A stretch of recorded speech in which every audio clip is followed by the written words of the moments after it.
Paz e graça para você ligado nessa emissora. Estamos começando, como sempre nesse horário, o seu programa de reflexão, entrevistas e debates de todos os dias. Uma das figuras mais emblemáticas, ou pelo menos mais misteriosas da Bíblia, é sem dúvida alguma a figura de Satanás, o dragão, a antiga serpente, o diabo, enfim, né?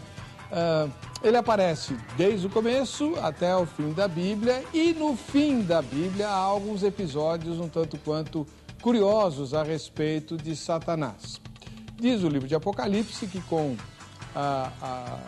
o advento do Senhor Jesus, o diabo será preso para que Jesus reine durante 1000 anos lá da cidade de Jerusalém. Ao final desse governo de Jesus, chamado pelos cristãos de milênio, o diabo é solto para enganar novamente as nações e ser derrotado de forma final e cabal. A questão é que muitas vezes esse governo e essa prisão, o governo de Jesus e a prisão do diabo, não precisam ser entendidos de forma literal. Existem algumas escolas de interpretação que afirmam que o diabo já está preso desde o momento em que o Senhor Jesus o venceu na cruz do Calvário por meio da obra de redenção. Jesus conteve as ações do diabo. Então, para os amilenistas, o diabo já está preso. Para os dispensacionalistas, ele será preso quando Jesus voltar fisicamente a esse mundo. Tá bem. O que nós queremos discutir no programa de hoje, naquele formato de perguntas e respostas, afinal de contas, o diabo vai ser solto quando? Ao final do reinado milenar de Jesus, né? Ou ele vai ser solto para dar início à grande tribulação? O que essa pergunta, na verdade, traduz? Se os eventos do fim já estão em curso, se Jesus já reina milenarmente e o diabo, portanto, já está contido, já está preso, então o próximo evento é ele ser solto. As coisas vão piorar terrivelmente, porque ele vai ser solto para dar início à grande tribulação, que findará com a volta visível de Jesus, segundo a interpretação amilenista. Ou o diabo está solto agora, fazendo a festa, e será preso. Ou seja, o próximo evento vai tornar o mundo muito melhor, porque o diabo vai ser banido da nossa sociedade e Jesus é que vai reinar soberanamente durante 1000 anos. Essa é a questão de fundo que nós vamos discutir mais uma vez aqui nesse programa, como eu disse, por meio de perguntas e respostas dos dois debatedores. Um vai representar o pensamento amilenista e o outro a interpretação dispensacionalista. Você que tem dúvidas ou interesse no assunto, preste atenção nas perguntas e respostas, porque ao final do programa terá bastante material a fim de fundamentar as suas conclusões. Está no ar, ou vejam só.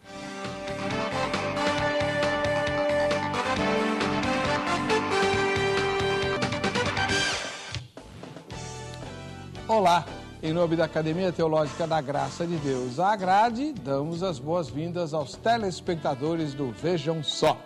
E convidamos você a visitar nossa página lá na internet para votar na enquete e se habilitar aos sorteios que fazemos aqui. A página está no vejamsó.com.br. Vai lá, clica vote na enquete e o seu nome estará na base de dados para os sorteios que nós fazemos todos os dias aqui, e também o grande sorteio do kit Jô Rezende no final da semana. Então, não deixe de participar. Os nossos debatedores, especialistas no rabudo, fedido, chifrudo, bom, pelo menos hoje eles entendem do assunto, porque vão falar dele aqui, né? São o reverendo Antônio Olímpio dos Reis, que você já conhece de outros debates aqui do Vejam Só. Ele é ministro da Igreja Presbiteriana do Brasil. Paz e graça, reverendo Antônio Olímpio, seja bem-vindo. Amém, muito obrigado. Paz e graça também. O senhor é pastor de qual igreja? Primeira Igreja Presbiteriana de Carapicuíba, São Paulo. O endereço lá? Avenida General Teixeira Lott, o número é 667, Centro Carapicuíba, perto do Hospital Infantil. O senhor tem um bom material de escatologia, né? O senhor já ministra escatologia há muito tempo. São apostilas, estudos bíblicos, né? Sim, são procurei me especializar na visão amilenista, porque é a posição coerente para os reformados, os cristãos de fé reformada, e também foi a matéria do meu TGI, na minha validação de teologia no Instituto Presbiteriano Mackenzie. Muito obrigado pela presença do senhor, e quem tiver interesse em convidar o reverendo Antônio Olímpio para ministrar na sua igreja, o contato dele está no site vejamsó.com.br. Do outro lado, pastor Rodrigo Ursino, ministro da Igreja Assembleia de Deus, Ministério Belém. Seja bem-vindo, pastor. Paz e graça. Graça e paz, reverendo. O senhor pastoreia a igreja local? Não, no momento eu estou só atuando como professor de teologia e Aonde? como pregador itinerante na Assembleia de Deus do Belém. E o senhor dá aula no instituto deles? Isso, nós temos algumas extensões, né, na nossa região, da FAESP, do IBAD, e em outros lugares também onde eu ministro, em Itapecerica, e a gente... Deixa o endereço, então. O endereço da nossa igreja fica ali na Canal do Cocaia 336. É ali que fica o nosso núcleo teológico, Jardim Eliana. Jardim Eliana, em São Paulo. Sul, isso, região sul de São Paulo. Tá bom. O senhor também tem material publicado? Ainda não. Estou escrevendo alguns livros, mas ainda não publiquei. E é ministro, pregador itinerante? Isso. Então, quem quiser convidar o pastor Rodrigo Ursino para ministrar na sua igreja, não necessariamente escatologia, pode ser outros assuntos também, o contato dele está igualmente no site vejamsó.com.br. É só ir lá, clicar na aba Convidados, que você tem o contato do pastor Rodrigo e também do reverendo Antônio, tá bom? Vamos ver a matéria que apresenta o tema de hoje. Vejam só. Mais um temporal, mais uma enchente. Tragédias, corrupção, violência, guerras, conflitos culturais. Serão esses os sinais de que o final dos tempos está chegando?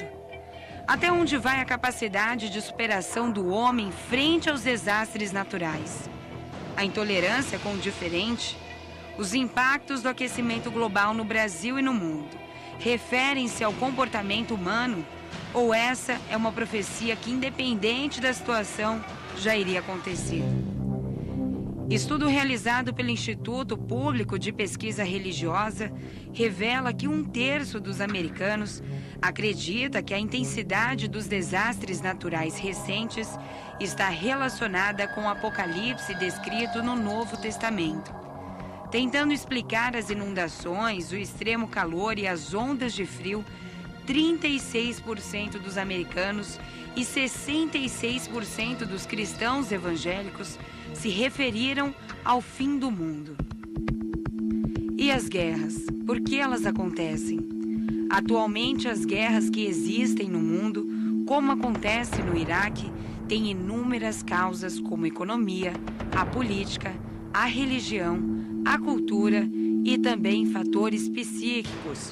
Por causa desses motivos, acontecem atentados terroristas que matam milhares e milhares de pessoas em todo o mundo. E um desses atentados foi 11 de setembro de 2011. Crimes hediondos como homicídio, latrocínio, extorsão, estupro, corrupção, genocídio, entre outros, são fatores de criminalidade nas grandes cidades do país. Onde já se viu mãe matando filho, filho matando mãe, briga de namorados que acaba em morte, torturas. Até parece mesmo o final dos tempos. Será que tais situações são ações regidas pelo diabo? Será que o mesmo será solto no final do reino milenar ou para dar início à grande tribulação? Saiba mais agora no programa Vejam Só. Muito bem, é isso aí.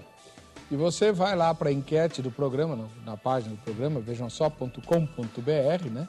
Que é o nosso endereço lá na internet, e vai votar na enquete. A enquete diz assim, vamos lá. Segundo as Escrituras, o diabo está, primeira resposta, preso. E só será libertado para dar início à grande tribulação. É quando o Apocalipse fala que ele tem que ser solto por pouco tempo, tal, e ele vai, reúne as nações para cercar o arraial dos santos e aí acaba o mundo. Segunda resposta, o diabo está solto, coordenando obras malignas pelo mundo. Tudo isso que você viu aí, mais um pouco. E a terceira resposta, que é a minha, eu não sei. Eu não sei, não vi, não sei. Vou ficar sabendo ao final desse programa, como você também, né? Mas é importante votar na enquete para concorrer aos sorteios. Antes do final desse bloco, eu mostro para você tudo que você pode ganhar participando do programa Vejam Só, tá bom? Bem, o mais velho dos nossos dois debatedores é o reverendo Antônio Olímpio dos Reis, ele é ministro da Igreja Presbiteriana do Brasil. No próximo bloco, é ele que vai começar fazendo as perguntas. Agora, eu vou pedir ao irmão que faça um resumo da posição que o senhor vai defender no debate de hoje. Bom, a pergunta, a colocação é que o diabo será solto no final do reino milenar. Ou, então, ficando com essa primeira parte da pergunta. Na nossa posição amilenista, o diabo está preso.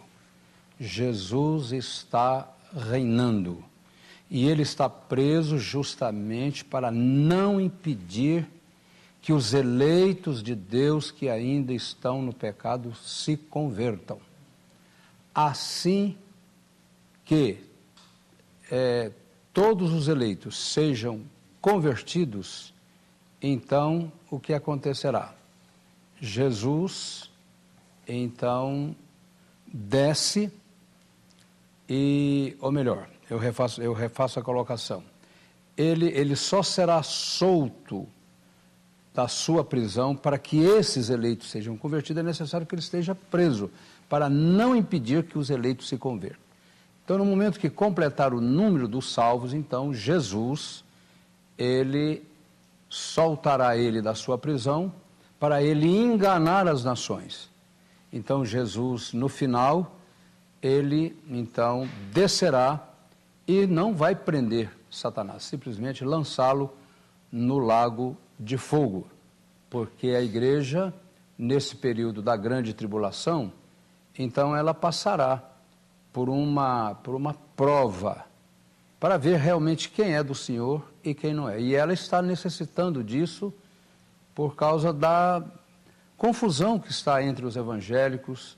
Hoje não está dando mais para, praticamente, está muito pouco o número de verdadeiros servos de Deus, porque a igreja está bem mesclada com tanta coisa, com tantas crendices. Então é necessário que haja uma prova. E essa prova só vai acontecer depois da soltura dele. E ele então vai realmente ver quem não é do Senhor, vão crer nele porque ele vai seduzi-los. Mas os que são do Senhor o resistirão. Então aí é que vem a grande tribulação, com mortes, e ele tentará destruir todos os eleitos que estiverem vivos, por não crerem nele. Então é nessa hora que Cristo desce e então não o prenderá, mas o lançará no inferno. Então, em resumo, pela visão amilenista, né, do reverendo Olímpio, o diabo já está preso e ele será solto ao final do reinado de Jesus. Sim. Ou para, né, é a mesma coisa, ele vai ser solto para começar a grande tribulação. Começar a grande tribulação assim, que ele não começa de imediato com a grande tribulação. Ele começa seduzindo as nações. Certo. É o aparecimento do iníquo que Paulo fala em 2 Tessalonicenses 2, e ele vai atrair todo mundo para ele, que é a chamada besta da terra. Então o próximo evento na agenda de Deus é a soltura do diabo. A soltura de Satanás da sua prisão para enganar as nações, que hoje da sua prisão ele não pode impedir que um eleito se converta. Entendi. A pregação é feita e ele não pode atrapalhar. Porque ele está preso. Ele está preso. Nesse aspecto, ele continua preso. Agora a gente vai ouvir o pastor Rodrigo Ursino. Ele é da Igreja Assembleia de Deus Ministério Belém, filósofo e também professor de teologia, que tem a incumbência hoje de representar o pensamento dispensacionalista. Faça um resumo do que o senhor vai defender. Bom, reverendo, em primeiro lugar, eu gostaria de mandar um abraço. Claro. O senhor me abre a sessão. À vontade. É que da outra vez não deu tempo e aí ficaram me cobrando. Tá bom. Eu quero mandar um abraço aqui para o meu pastor, presidente, pastor José Wellington, toda a sua família. Meu pastor, que é o pastor Ezequias Henrique, lá do setor 52, a nossa igreja sede ali. Também a minha esposa, irmã Rose, e minha filhinha Ana Isabela, toda a minha família que está nos assistindo, também ao pastor, meu amigo pastor Edson Nardelli, que está nos acompanhando aqui. É um prazer para estar. Então, vamos lá. Bom, a visão pré-milenista, dispensacionalista, ela, como todas as visões dentro da escatologia, também tem os seus pontos positivos e negativos. Mas vou tentar apresentar de maneira simples. Existem vários tipos de meios de interpretar o Apocalipse, né? No mínimo 4 interpretações possíveis. A histórica, né? Que é aquela que você concentra e conecta os fatos da história dentro do livro do Apocalipse. A visão preterista, que diz que tudo que está ali é passado, já aconteceu, não tem mais nada para acontecer. A visão idealista, né? Que é aquela visão mais mística, mais voltada para a alegoria, né?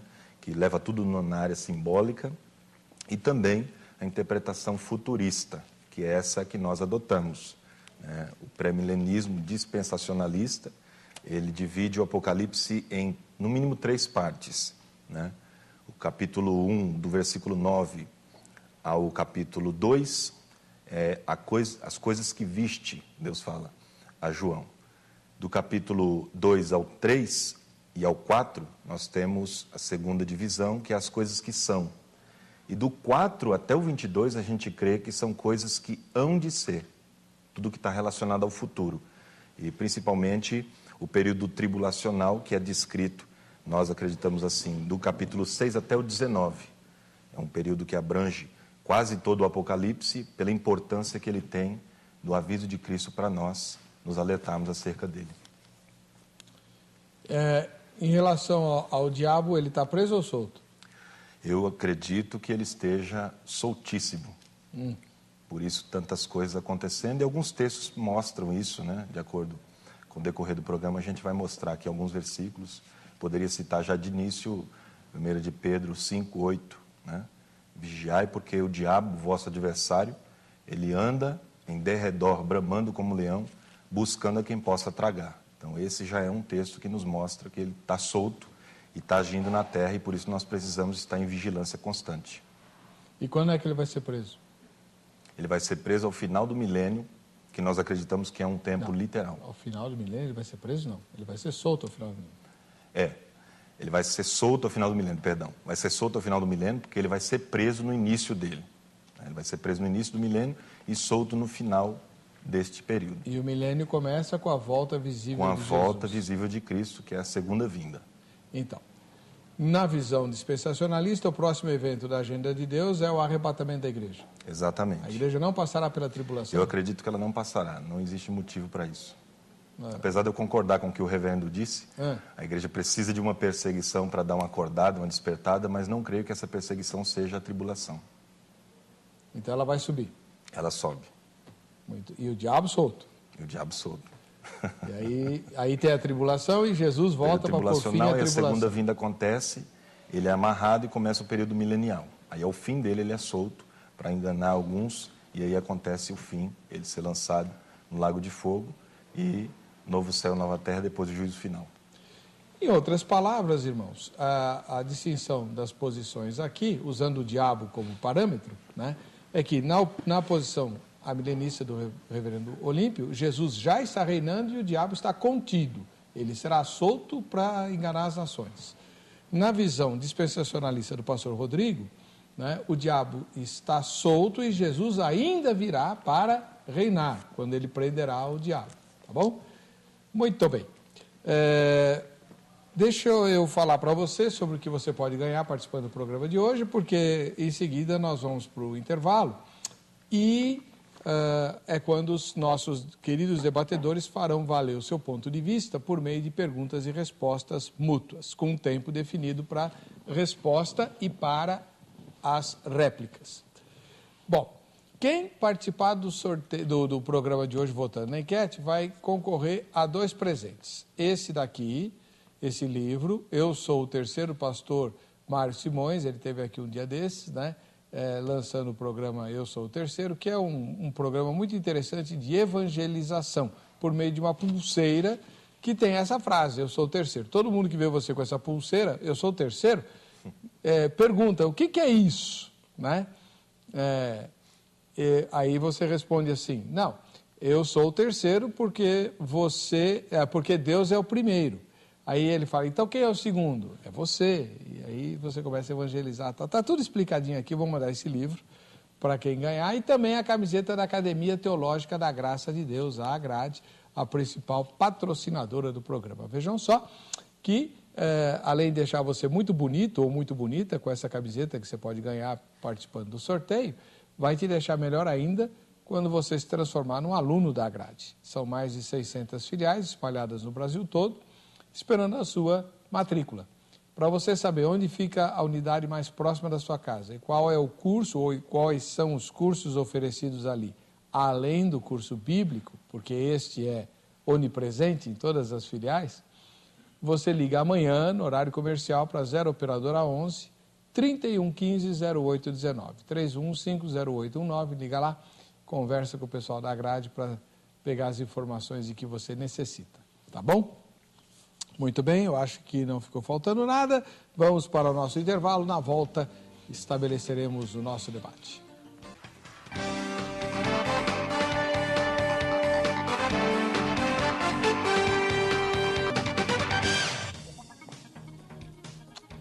Muito bem, esse é o programa Vejam Só, agradecendo o carinho da sua audiência e pedindo sua ajuda. Use as redes sociais para nos ajudar a fazer um programa melhor. Você pode fazer críticas, sugestões, indicar pessoas, indicar assuntos que você gostaria de ver aqui no Vejam Só. Use o Facebook, nós estamos no Facebook/Programa Vejam Só, ou no Twitter, @Programa Vejam Só. Além das suas sugestões, nestas redes sociais, você tem também acesso a informações de bastidores aqui do programa. E caso a sua sugestão seja pautada, você ganha um presente da produção, tá bom? E falar em ganhar, agora é hora de começarmos a estudar o assunto de hoje, né? O diabo será solto no final do reino milenar ou para dar início à grande tribulação? A ideia o diabo está preso ou está solto? Ele vai ser preso ainda ou ele vai ser solto porque está preso agora? O reverendo Antônio Olimpo dos Reis é ministro da Igreja Presbiteriana do Brasil, está hoje representando mais uma vez, e nós queremos agradecer, o pensamento amilenista, que diz que o diabo já está preso, né? E ele vai fazer a primeira pergunta dele ao pastor Rodrigo Ursino. Ursino. Ah, pois não. Pastor Ursino, de acordo com Lucas, capítulo 11, quando Jesus ouviu uma blasfêmia da parte dos fariseus, no que diz respeito a Jesus libertar um endemoniado, eles disseram que Jesus estava expulsando Satanás pelo poder de Beelzebu. E aqui no versículo 17, sabendo ele o que lhes passava pelo Espírito, diz: todo reino dividido contra si mesmo ficará deserto e casa sobre casa cairá. Se também Satanás estiver dividido contra si mesmo, como subsistirá o seu reino? Isso porque dizeis que eu expulso os demônios por Beelzebu. E se eu expulso os demônios por Beelzebu, por quem os expulso os vossos filhos? Por isso eles mesmos serão os vossos juízes. Se porém eu expulso os demônios pelo dedo de Deus, certamente é chegado o reino de Deus sobre vós. Quando o valente bem armado guarda sua própria casa, ficam em segurança todos os seus bens. Sobrevindo, porém, um mais valente do que ele, vence-o, tira-lhe a armadura em que confiava e lhe divide os despojos. Então, aqui a minha pergunta é o seguinte: se Satanás será preso, segundo a visão premilenista ou dispensacionalista, como o irmão vê esse texto, Jesus dizendo que Satanás aqui, ele está amarrado? 3 minutos, pastor Rodrigo. Muito bem. Reverendo Antônio, nós enxergamos esse texto como uma expressão de Jesus para mostrar que Satanás, ele tem limites. A partir do momento que Jesus esteve aqui nessa terra, quando ele chega, ele é o mais valente de todos os valentes. E ali ele vai mostrando, nesse período aqui, principalmente nesse texto, que ele tem um poder superior ao de Satanás. Então, Satanás, apesar de estar solto, que é o que nós acreditamos, ele tem limites. Ele não pode atuar da maneira que ele deseja atuar. Caso contrário, a igreja não existiria mais. Mesmo ele estando solto, ele tem toda uma limitação, porque ele só pode fazer aquilo que Deus permitir que ele faça. Então, ele está no controle de Deus. É isso que é interessante a gente ressaltar aqui. O Satanás, todos os demônios, todo o reino infernal está sob o controle, sob o domínio de Deus, porque Deus é todo-poderoso, ele está sentado no trono, portanto, ele governa todas as coisas que estão no céu, na terra, e todo mundo espiritual está diante do Senhor. Então, ele controla tudo isso, e esse texto mostra que Jesus, ele é poderoso a ponto de ser mais poderoso do que todos, seja no âmbito físico ou no âmbito espiritual. Por isso que aqui nós vemos que ele relata que Satanás é valente, mas até chegar o mais valente, que é ele. Respondi? Respondi. 3 minutos para os seus comentários, reverendo Olímpio. Bem, eu acho que nós estamos praticamente de acordo, né? Embora os termos dele é diferente dos meus, porque se Jesus impõe limites a Satanás, a prisão não é nada mais e nada menos que uma limitação da liberdade. Então, Satanás está preso. E se Jesus está sob o controle de tudo, Satanás não pode ir além daquilo, então é como disse Paulo lá em 2 Tessalonicenses, que ele está detido. E o que é detido não é nada mais e nada menos que uma detenção. O fato dele estar preso não significa que o mal não aconteça. Agora, um tipo de mal ele não pode fazer, que é impedir que os eleitos, ao ouvir a mensagem do Evangelho, se convertam. Porque, como diz um ditado lá em Minas, né? Cachorro amarrado também morde. Tem muitos traficantes nas penitenciárias presos e continuam vendendo, traficando drogas, né? Então, Satanás, ele está preso, mas a prisão dele não é para impedir que ele faça males que ele tem feito. Mas um tipo de mal, ele pode até matar cristãos, ele pode até permitir que governos estraçalhem servos de Deus, mas jamais ele pode impedir que um autêntico servo de Deus seja convertido ao Evangelho no tempo de Deus. Há um determinado tempo, como foi com o caso de Saulo. Saulo foi até também onde pôde. Até o dia que ele encontra com Jesus na estrada de Damasco, até aqui, Saulo, você fez o que você quis. Daqui para frente, agora a coisa mudou, porque agora você está sob o meu domínio, né? Então, eu creio que o pastor está plenamente de acordo. Satanás não vai ser preso, ele já está preso. Obrigado, reverendo. Pastor Rodrigo, sua primeira pergunta agora. Minha primeira pergunta? Isso. Bom, vamos lá. Eu gostaria de perguntar ao reverendo Antônio, né? Olímpio dos Reis. Olímpio. Eu gostaria de perguntar para ele, por que interpretar o milênio simbolicamente, sendo que para a gente fazer uma interpretação simbólica de algum número, principalmente, né, nas Escrituras, a gente tem que ter um referencial para isso. E a Bíblia apresenta vários números que a gente pode interpretar simbolicamente, né?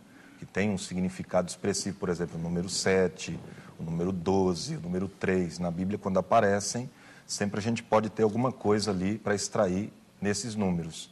E o número 1000, né, o milênio que aparece ali em Apocalipse 20, a gente não tem nenhuma outra referência nas Escrituras, nem no Antigo, nem no Novo Testamento, acerca dele, para a gente poder interpretá-lo simbolicamente. Então, eu gostaria de saber como que o senhor interpreta, como que a visão amilenista, ela enxerga essa situação. Bem, 3 minutos, reverendo. A numerologia no livro do Apocalipse é praticamente 99,9% simbólica, não é literal. Porque esse reino de 1000 anos, mencionado em Apocalipse capítulo 20, é o mesmo reino que é mencionado no capítulo 11, como 42 meses, como 1260 dias, um tempo, tempo e metade de um tempo. Tempos e metade de um tempo. Que, se fizermos a conta, daria 3 anos e meio. Então é um número simbólico. O número 1000 é simbólico, ele não é literal. O reino é literal, mas o tempo numérico é simbólico, que ele começa na ascensão de Jesus, quando ele sobe, cumpre ali parte do Salmo 24, levantai, ó porta, as vossas cabeças, para que entre o Rei da Glória. Quem é esse Rei da Glória? O Senhor poderoso nas batalhas. Ali era Davi, porém, é um salmo messiânico nesse aspecto, né? O filho de Davi que veio, começou a sua batalha contra Satanás aonde? Lá, quando Herodes quis matá-lo. Depois, lá no deserto. Depois, lá, o próprio Pedro, né? Pedindo a Jesus que não fosse para a cruz. Jesus diz, arreda Satanás, você não entende as coisas de Deus. As autoridades sempre tentando tirar a vida de Jesus, sempre planejando. Enquanto não chegou o momento, ele não morreu. E outra, ele morre no tempo de Deus, embora os homens acham que tenha dado um fim nele, que agora acabou, então cumpre aquela palavra dele, que o grão de trigo, se caindo na terra não morrer, fica ele só. Mas se morrer, dá muito fruto. Então, com a morte de Jesus, depois a sua ressurreição, o período que ele passa com os discípulos naqueles 40 dias, então, na sua ascensão, segundo o apóstolo Paulo na carta aos Efésios, capítulo 1, diz que ele assentou-se à destra de Deus. Então, ali começa esse reino, que se estende da ascensão, da sua chegada no céu, até a sua segunda vinda, justamente para o quê? Destruir a Satanás, que estará solto nesse período que ele será solto para tentar destruir a maioria, a totalidade dos eleitos de Deus, que ele vai massacrá-los. Então aí encerra os 1000 anos e agora começa o chamado período, né, eterno, o novo céu e a nova terra.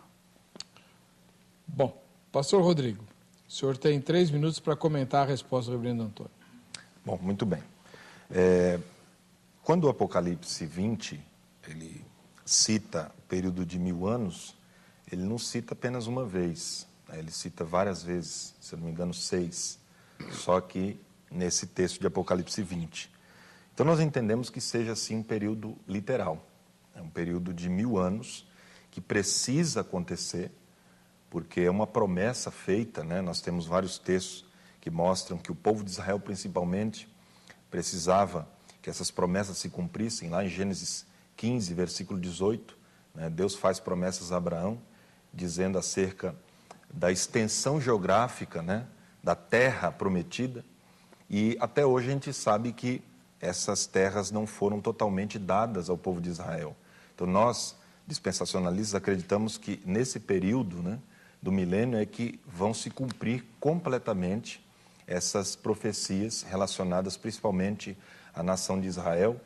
O reino milenar, ele tem essa direção, tem essa função também para fazer esse tipo de episódio. Então, nós não acreditamos que seja simbólico, porque nós temos vários textos, né, que vão nos trazer a noção e a ideia de que Satanás está solto e que o reino de Cristo, esse reino milenial, ainda não chegou, ainda não aconteceu.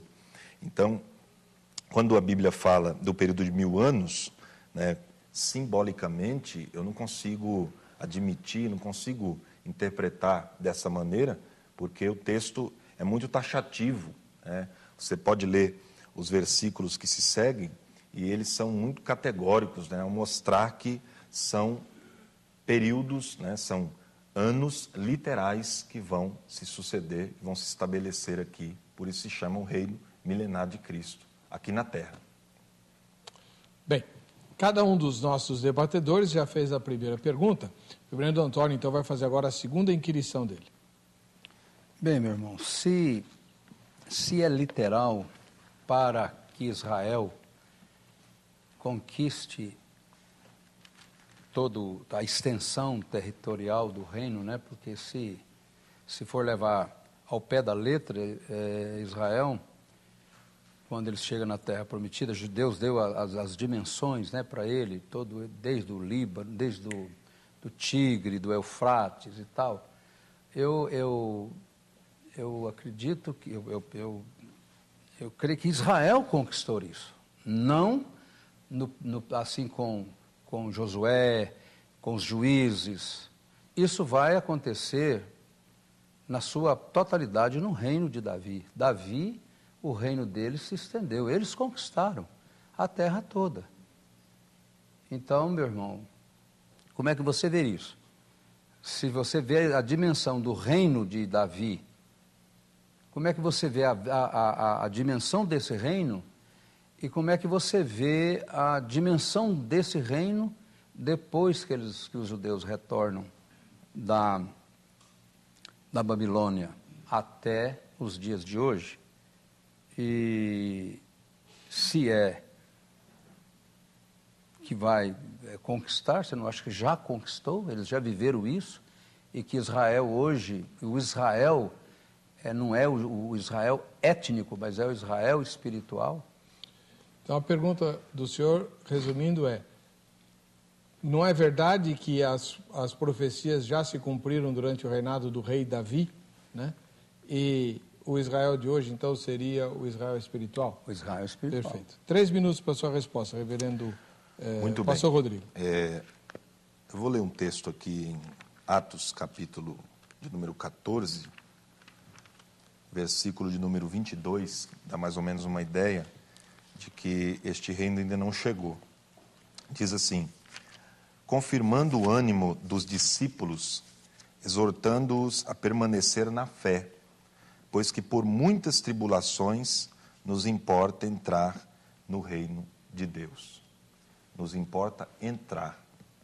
Então, isso mostra aqui que esse reino ainda não havia chegado. Esse reino, que é o reino milenar de Cristo, ainda não havia chegado.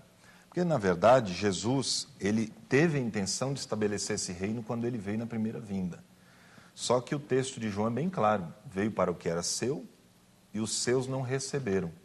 Então, a partir daquele momento, houve uma nova etapa dentro das profecias bíblicas, dentro do cumprimento escatológico, e Jesus passa a lidar com a igreja. E aí nós entramos na dispensação da graça. E aí a graça, ela é um período, né, que nós temos dentro da Bíblia, que vai da morte de Cristo no Calvário até o arrebatamento da igreja.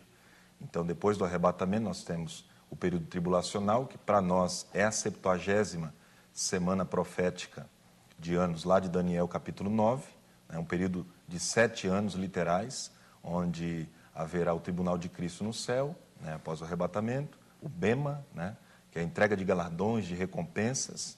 Depois acontece o que Judas diz lá na sua carta, a vinda do Senhor com os seus santos, né, com seus milhares de santos. Ali nós cremos que é a segunda vinda de Cristo com a igreja, com todos os salvos, para aí então estabelecer o reino milenial, né, o reino milenar de Cristo aqui na terra, para fazer cumprir as profecias que foram dadas a Abraão, Isaac, Jacó.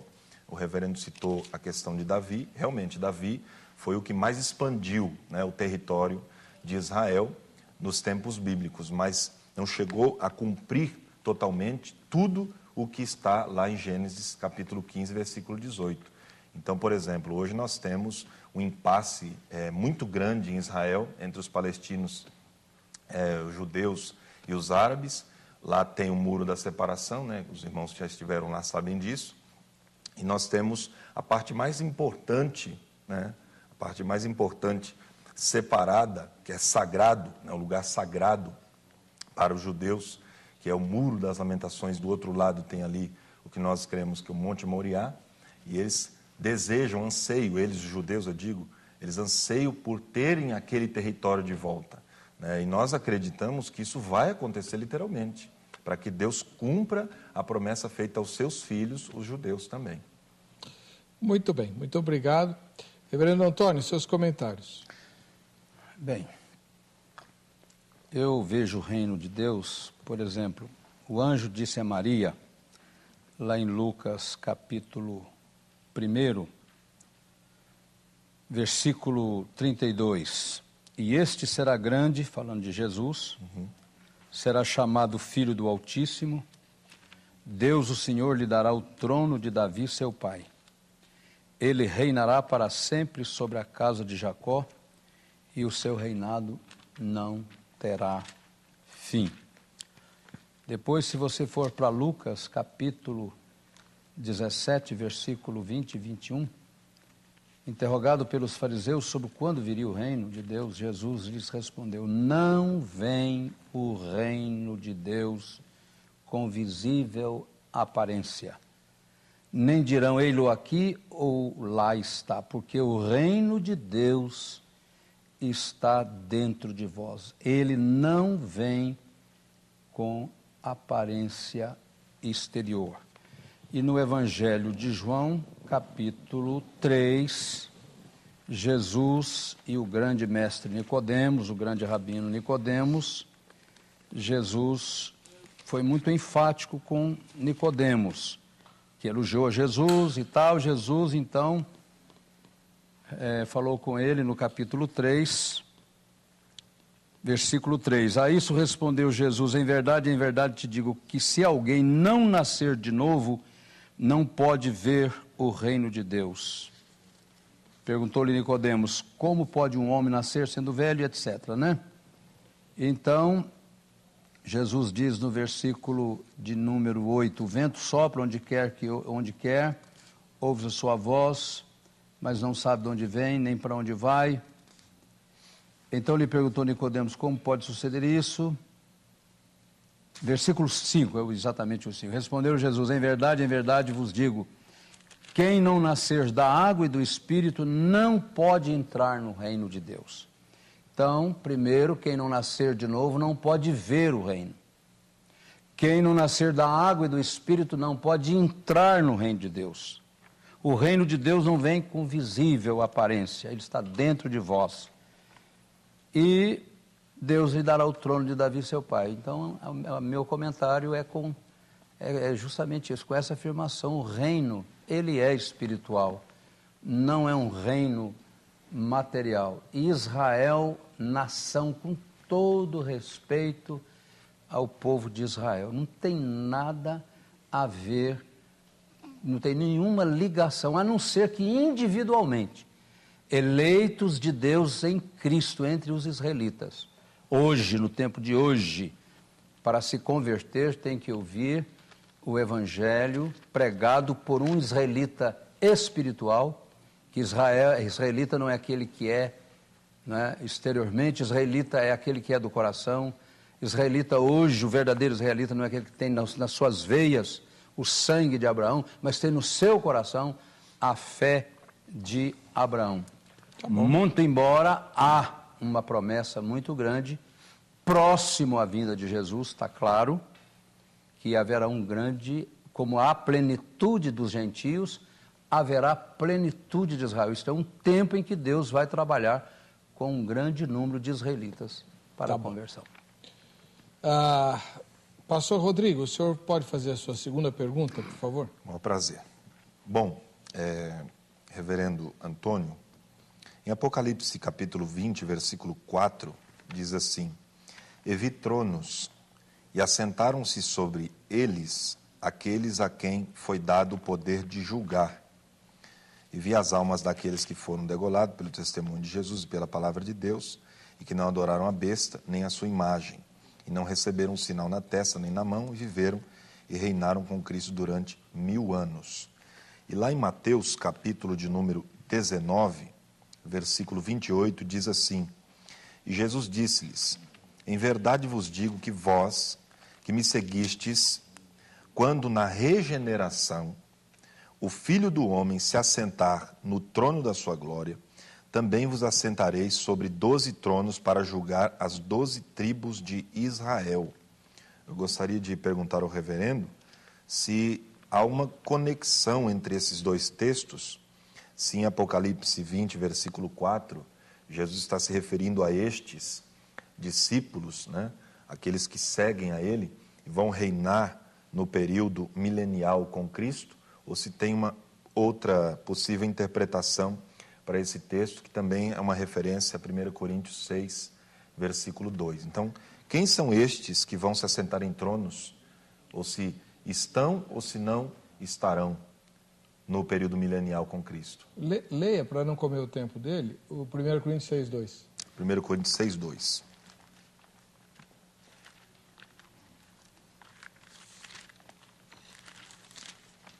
Não sabeis vós que os santos hão de julgar o mundo?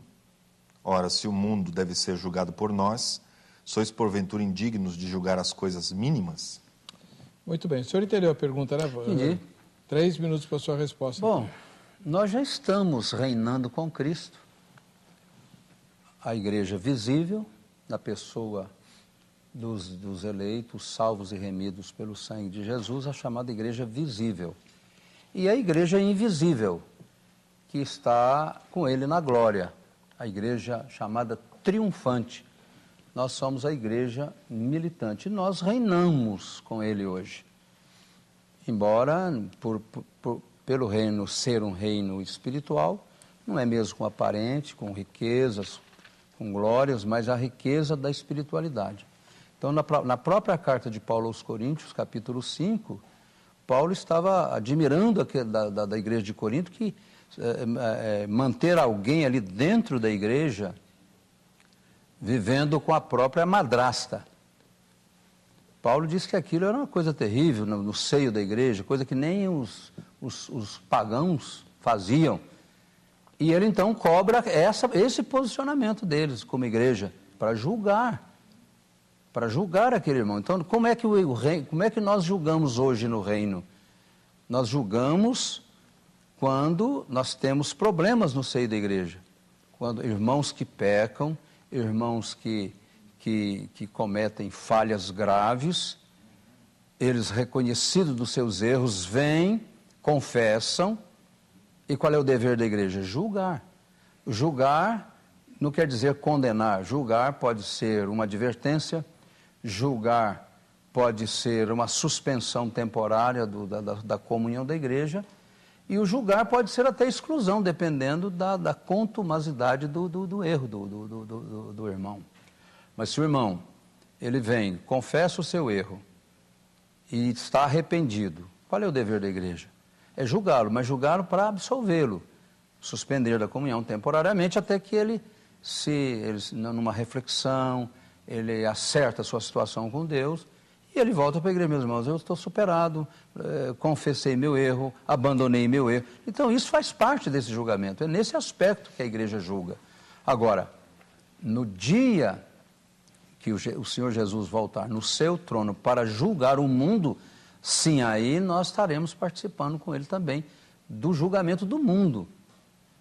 Ele como juiz e nós julgando com ele. Mas hoje o julgamento é esse.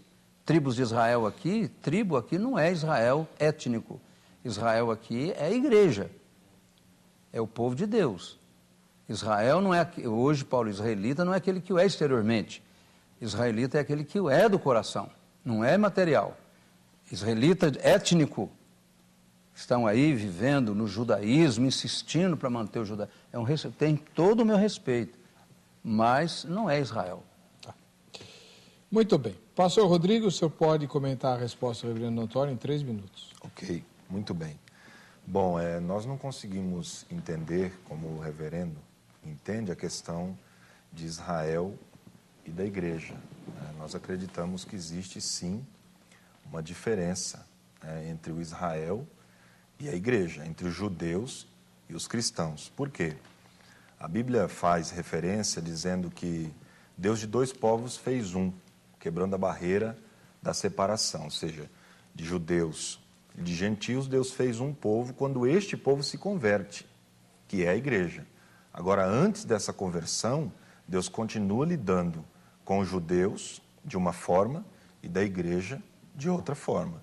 Então, eu acredito que essa visão não seja uma visão que a Bíblia demonstre. Pelo menos eu não conheço nenhuma passagem bíblica, a não ser a má interpretação que se tem de Gálatas 6:16, se eu não me engano, que diz que o Israel de Deus é a igreja, mas na verdade, nós lendo bem o texto, a gente não vai ver Paulo falando sobre isso, que a igreja é o Israel de Deus, Israel é Israel, igreja é igreja.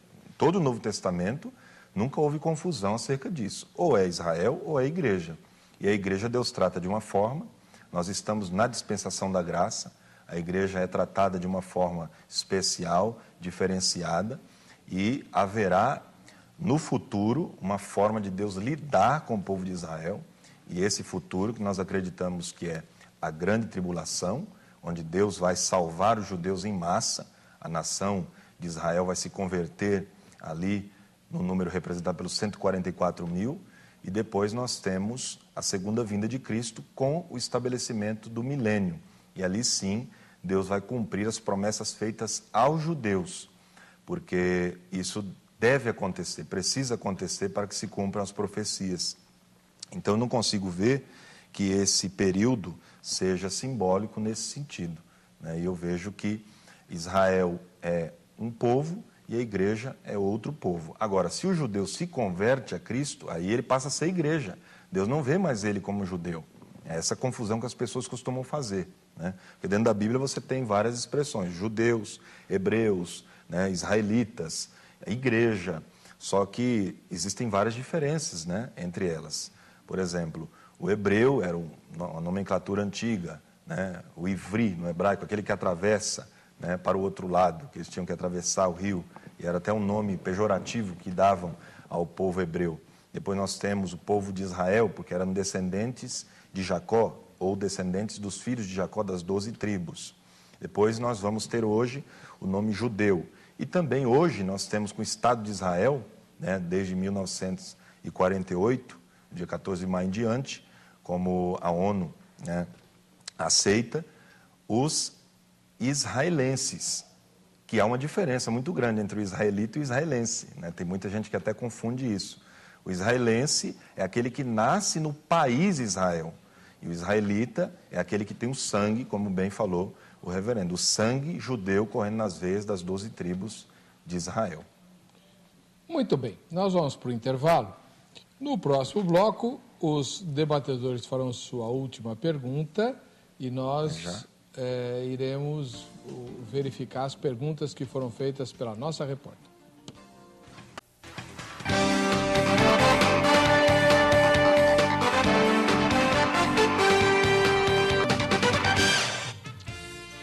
Este é o programa, vejam só, agradecendo o carinho da sua audiência, dizendo, olha, você pode ganhar presentes por participar do programa. Vai lá na página do programa, vejamsó.com.br, vota na enquete, tá lá, né? Votou na enquete, você concorre aos sorteios que eu vou fazer hoje, daqui a pouquinho, no final desse bloco, e se você não ganhar, seu nome continua na base de dados para você concorrer ao kit da Jô Rezende. Muito bem, nós estamos discutindo aqui os eventos ligados ao fim dos tempos, né? O reverendo Antônio Olimpo dos Reis, ministro da Igreja Presbiteriana do Brasil, mais uma vez atendeu o nosso convite, pelo que muito agradecemos, e está representando o pensamento amilenista. Ele vai fazer a terceira pergunta dele ao pastor Rodrigo Ursino, da Igreja Assembleia de Deus, Ministério Belém, que representa o pensamento dispensacionalista hoje. Pode fazer, reverendo. A minha pergunta está no Evangelho de Mateus, capítulo 21, versículo 43.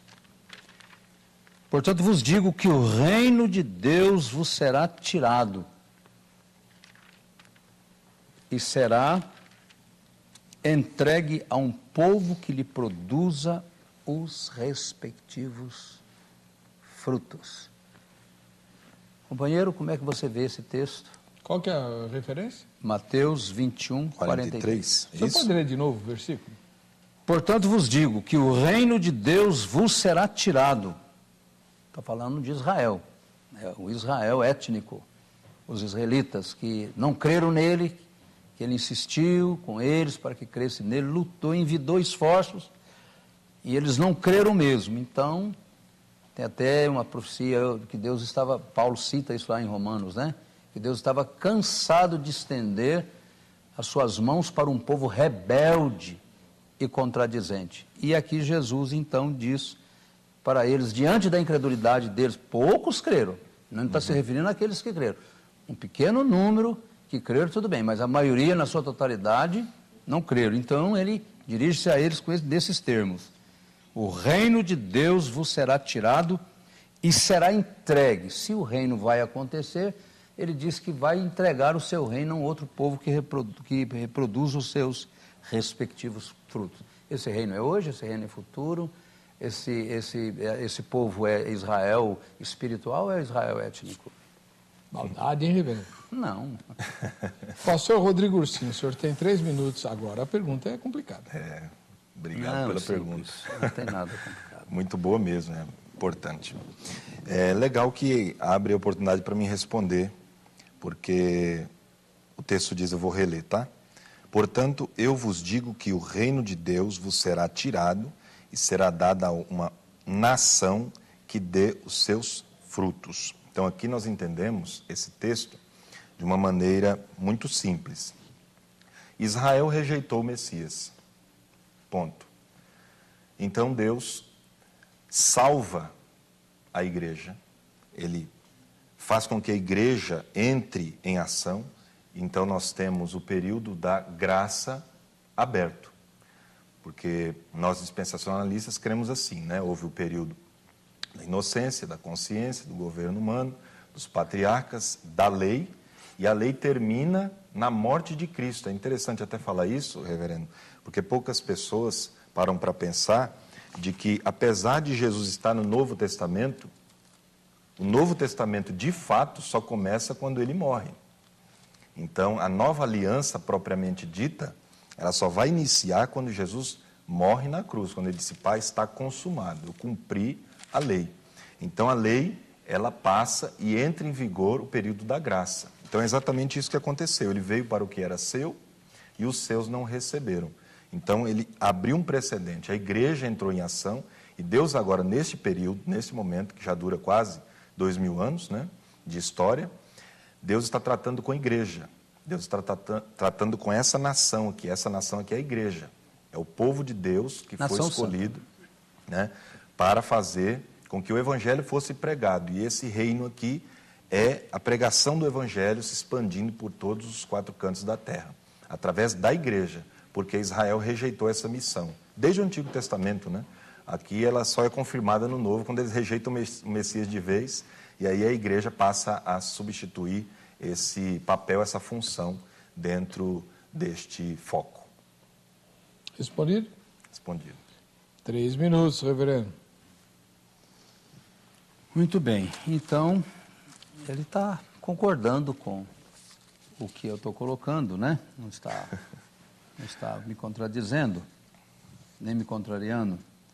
O apóstolo Paulo, lá em Romanos 11, ele diz no versículo 7, que diremos, pois, o que Israel busca, isso não conseguiu, mas a eleição o alcançou, e os mais foram endurecidos. Como está escrito, Deus lhes deu espírito de entorpecimento, olhos para não ver e ouvidos para não ouvir até ao dia de hoje. E diz Davi, torne-se-lhes a mesa em laço e armadilha, em tropeço e punição. Escureçam-se-lhes os olhos para que não vejam e fique para sempre encurvadas as suas costas. Pergunto, pois, porventura tropeçaram para que caíssem? De modo nenhum. Mas pela sua transgressão veio a salvação aos gentios, para pô-los em ciúmes. Ora, se a transgressão deles redundou em riqueza para o mundo, e o seu abatimento em riqueza para os gentios, quanto mais a sua plenitude. Então, como você vê essa expressão de Paulo aqui, diante da situação desse povo, esse Israel étnico. O senhor está comentando a resposta dele. Ah, eu estou comentando? É. Oh, melhor ainda. Então, meu querido, veja bem, aqui fala de uma futura plenitude, como hoje nós estamos na plenitude. Porque a Bíblia é muito clara, tempo dos gentios é uma coisa, plenitude dos gentios é outra coisa, e plenitude de Israel. Tempo dos gentios, você sabe muito bem que é o domínio gentílico sobre Israel, sobre a terra. E você citou aí o caso do Muro de Lamentações, é o que sobrou para eles, na insistência deles de manter o judaísmo, é o Muro das Lamentações. E é um mistério que ninguém entende até hoje. Por que Israel não conquista o local do templo? Porque ele está implodido, ele foi destruído. Cumpriu-se a 70ª semana, a segunda parte da 70ª semana, no ano 70.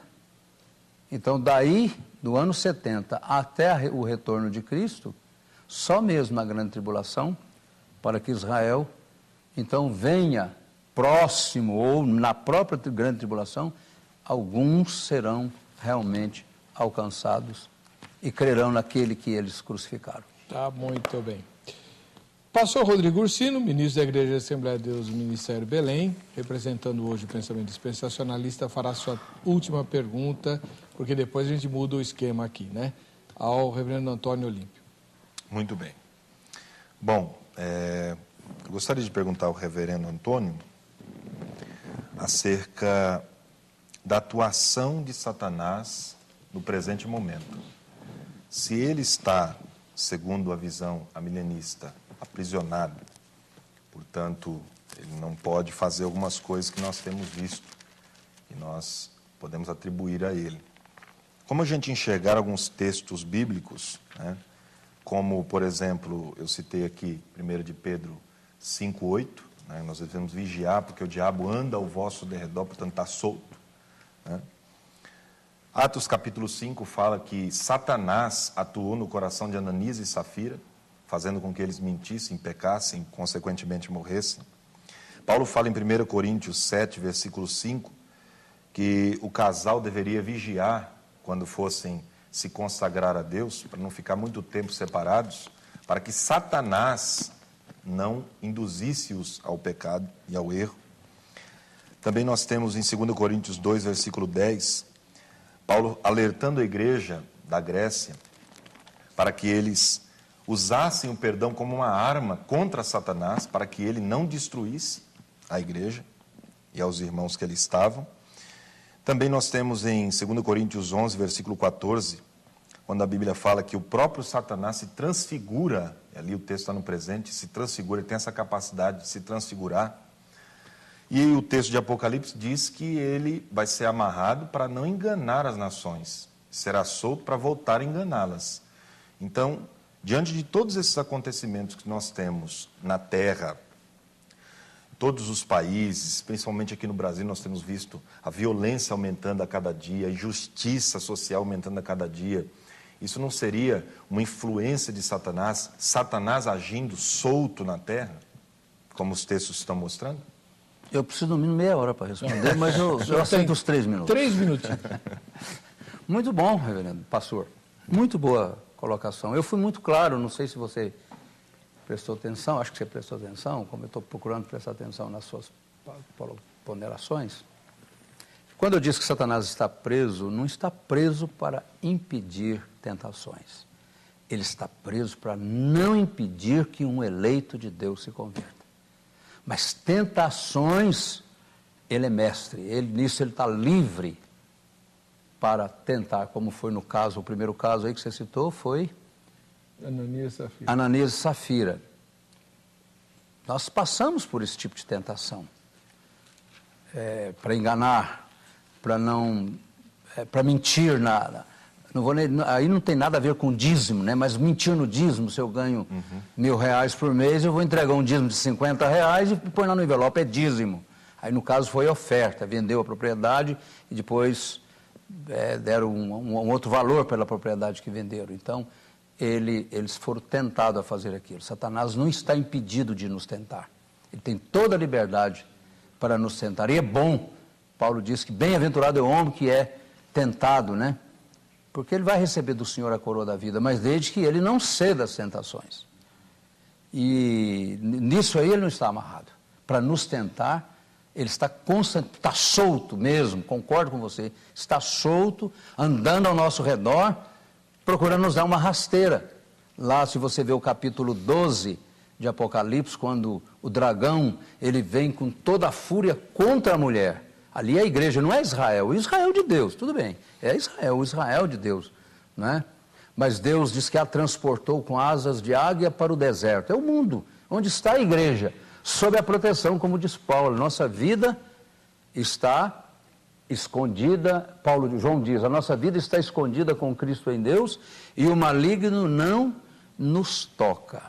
Se eu não me expor a ele, se eu não der ouvido a ele, ele tem direito de me procurar, mas eu tenho que ter um recurso para nós cristãos, para nos safarmos das suas ciladas, das suas tentações, é o texto de Hebreus, capítulo 2, lá no versículo de número 17. Por isso mesmo convinha que em todas as coisas se tornasse semelhante aos irmãos, para ser misericórdia e fiel, sumo sacerdote nas coisas referentes a Deus, para fazer propiciação pelos pecados do povo. Pois naquilo que ele mesmo sofreu, tendo sido tentado, é poderoso para nos socorrer nas horas das tentações. Então, ele não está preso no sentido de impedir de me tentar, de nos tentar. Ele está sempre mesmo à nossa volta. Mas eu tenho um grito silencioso na minha alma diante de uma tentação. Jesus me socorre, porque ele também passou pelas mesmas tentações e não cedeu a nenhuma delas. Amém. Nisso aí não.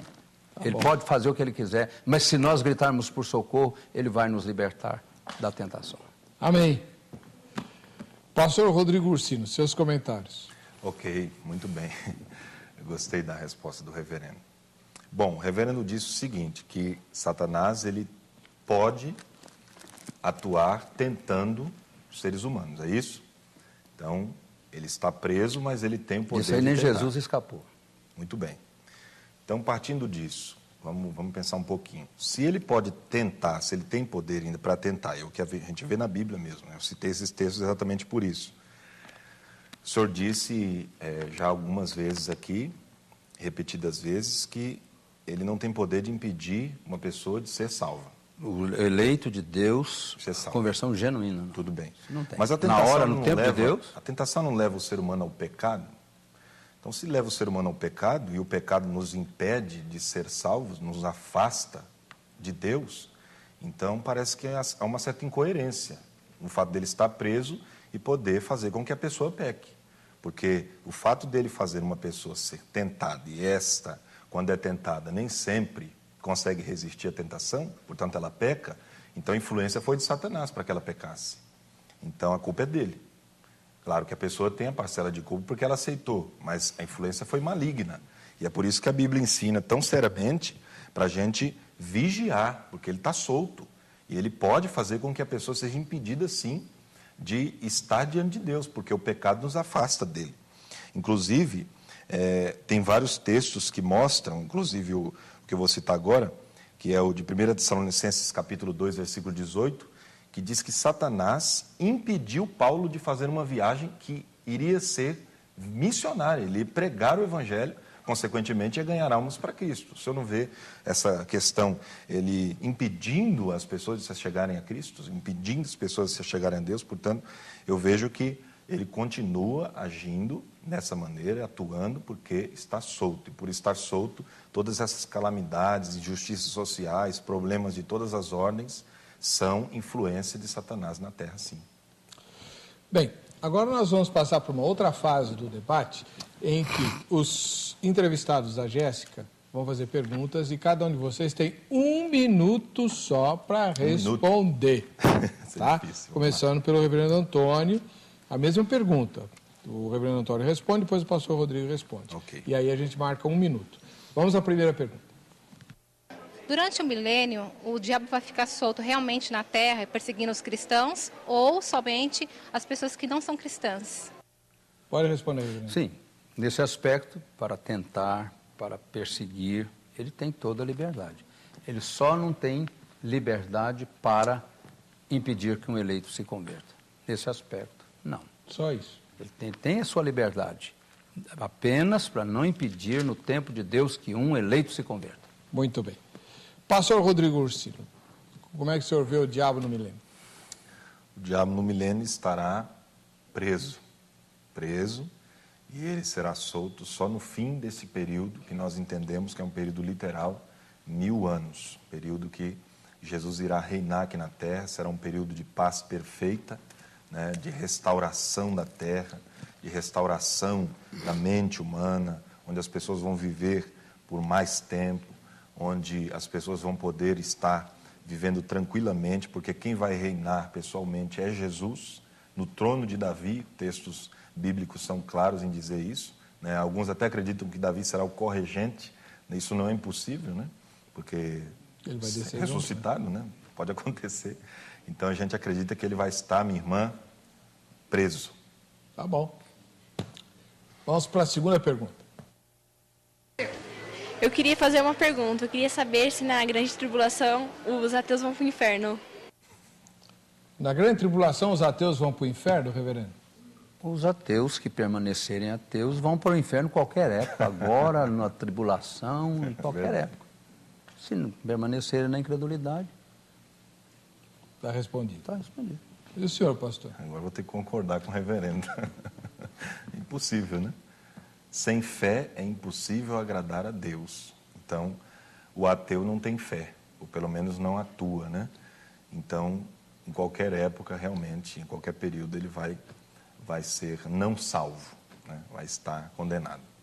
Tá bom. Mais uma pergunta? Como vai ficar a situação das pessoas que não foram arrebatadas nesses primeiros 3 anos e meio? É isso que eu gostaria de saber. Reverendo? Bom, os que não forem arrebatados, eles estão perdidos, eternamente perdidos, porque, se bem que o arrebatamento é de vivos, salvos em Cristo, para entrar no céu, para formar a nova Jerusalém. E também ímpios, que não se converteram, serão trazidos pelos anjos à presença de Jesus para serem julgados e condenados e lançados no lago de fogo, que é a segunda morte. Bom, o senhor que crê no próximo evento da Agenda de Deus, como o arrebatamento da igreja, para poupá-la da grande tribulação, quem não for arrebatado, acontece o quê? Quem não for arrebatado vai participar do período tribulacional, e no período tribulacional haverá salvação. O Espírito Santo ainda estará agindo, ainda que não na plenitude como hoje, né? Mas estará agindo. Muitas pessoas, a Bíblia diz, o capítulo 7 do Apocalipse é bem claro, fala dos 144 mil e de uma multidão incontável, incalculável, que João viu. E esses são os que vêm da tribulação. Então, eles têm uma chance ainda de serem salvos, a graça de Deus ainda poderá atuar como salvando-os, né? Mas não da forma como hoje, na plenitude. Mas eles terão a oportunidade de serem salvos. O Espírito Santo, que convence o homem do pecado, do juízo e da justiça, poderá atuar no coração deles também. Mas será muito mais difícil. Tem tempo para mais uma pergunta. Se haverá, né, uma segunda chance para quem ficar aqui. Está respondida. Tem mais uma? Bom, a pergunta é o que o diabo faria no período milenial, né? Ele ficaria solto fazendo o que ele quer fazer, o que ele faria e até que momento ele faria, seria a pergunta. Acho que foi respondida exaustivamente ao longo do programa. Tem mais alguma? Não? Então, deixa eu agradecer aqui ao reverendo Antônio Olimpo dos Reis, ministro da Igreja Presbiteriana do Brasil, e ao pastor Rodrigo Ursino, da Igreja Assembleia de Deus Ministério Belém. Ambos estão à sua disposição por intermédio do site vejamsó.com.br. Vai lá, clica na aba Convidados, você tem o telefone e e-mail desses irmãos para dirigir suas perguntas, convites para palestra, convite para pregar. Se quiser mandar oferta, eles aceitam também, tá? Estão à sua disposição. Vamos ver quem vai ganhar o brinde da grade, vamos lá. Quem foi?